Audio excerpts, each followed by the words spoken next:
आज आपण हिरव्या मटारपासून पौष्टिक असा मटार डोसा बनवणार आहोत। लहान मुलांना टिफिनला देण्यासाठी खूप छान पदार्थ आहे आणि बनवायला पण जास्त वेळ जात नाही।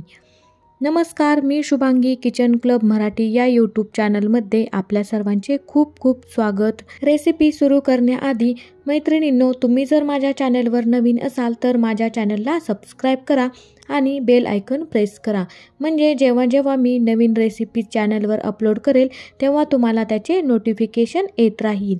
चला तर मग रेसिपीला सुरुवात करूया। मिक्सरच्या भांड्यात 1 वाटी ताजे मटार घेतले आहेत, 3 हिरव्या मिरच्या, 1 चमचा जिरे आणि 2 आल्याचे तुकडे घेतलेत, ते घालूया। मिरचीचे 2 तुकडे करून घालूया, म्हणजे लवकर बारीक व्हायला मदत होईल। यातच घालूया मूठभर हिरवीगार कोथिंबीर। सर्व जिन्नस बारीक होण्यासाठी यात थोडंसं पाणी घालूया व याची मिक्सरमधून बारीक अशी स्मूथ पेस्ट तयार करून घेणार आहोत।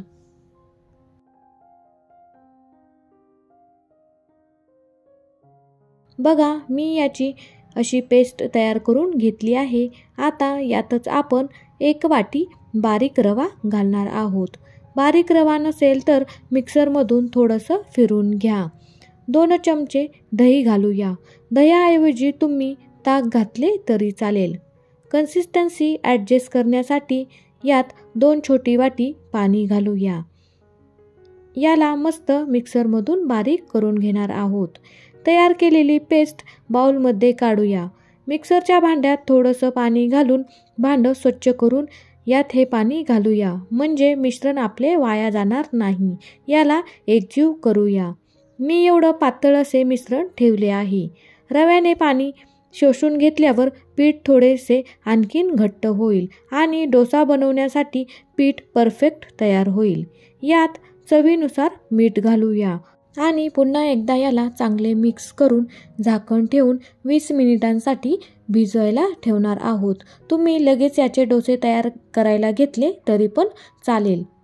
20 मिनिटांनंतर पहा, रव्याने थोडंसं पाणी शोषून घेतले आहे। तुम्ही याचे टेक्स्चर, कन्सिस्टन्सी पाहू शकता, अशी आपल्याला ठेवायची आहे। पीठ जर जरा जास्त घट्ट वाटले तर थोडंसं पाणी घालून कन्सिस्टन्सी ॲडजस्ट करून घ्या। आता आपण याच्यात घालणार आहोत अर्धा चमचा खाण्याचा सोडा। याने डोस्याला सुंदर अशी जाळी पडते। सोड्याऐवजी इनो फ्रूट सॉल्ट थोडासा घातला तरी चालेल। मिक्स करूया। डोसे बनवायला घेऊया। गॅसवर नॉनस्टिक पॅन गरम करायला ठेवला आहे। त्याला ब्रशच्या मदतीने संपूर्ण तव्याला तेल लावून घेऊया। थोडंसं पाणी शिंपडून सुती कापडाने तवा पुसून घेऊया, म्हणजे टेम्परेचर नॉर्मल होते व असे केल्यामुळे डोसा एकसारखा पसरायला मदत होते। तयार केलेले मिश्रण तव्यावर 2 पळी घालून एकसारखा डोसा पसरून घ्यायचा आहे। तुम्ही पाहू शकता आपल्या ह्या डोस्याला किती सुंदर अशी जाळी पडलेली दिसत आहे आणि रंग पण किती सुरेख दिसत आहे। वरतून थोडासा डोसा सुकल्यावर त्याला तेल लावायचे। तेलाऐवजी तुम्ही तुपाचा पण वापर करू शकता। उलटण्याच्या मदतीने सर्व कडा सोडून डोसा पलटून घ्यायचा आहे व दुसऱ्या बाजूने पण मस्त असा भाजून घ्यायचा।